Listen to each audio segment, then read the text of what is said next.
रवींद्र वायकर यांच्यावर ईडीच्या धाडी पडलेल्या आहेत. बघूया त्या संदर्भातली बातमी. ठाकरे गटाचे आमदार रवींद्र वायकरांच्या घरावर ईडीची धाड. जोगेश्वरीतल्या भूखंड घोटाळा प्रकरणी सकाळी 8:30 पासून 10 ते 12 अधिकारी वायकरांच्या घरी. जुलमी राजवटीचा अंत जनताच करेल. रवींद्र वायकरांवरील ईडीच्या धाडीनंतर उद्धव ठाकरेंचा हल्लाबोल.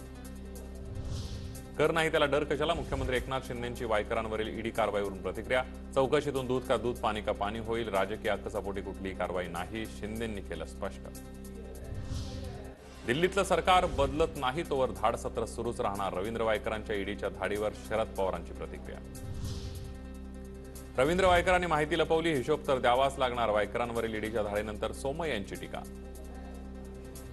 सर्व विरोधी पक्षांवर धाडी, सूडबुद्धीने कारवाई सुरू. खासदार अरविंद सावंतांची प्रतिक्रिया. तर वायकरांवर जाणीवपूर्वक दबाव तंत्र असल्याचाही आरोप.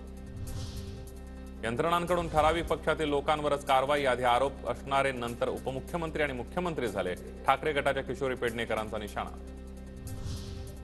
मोदींचीही 9 तास चौकशी झाली होती, पण आकस बुद्धीने चौकशी झाली असं ते कधीही बोलले नाहीत. रवींद्र वायकरांवरील ईडीच्या धाडीवरून सुधीर मुनगंटीवारांचं उत्तर.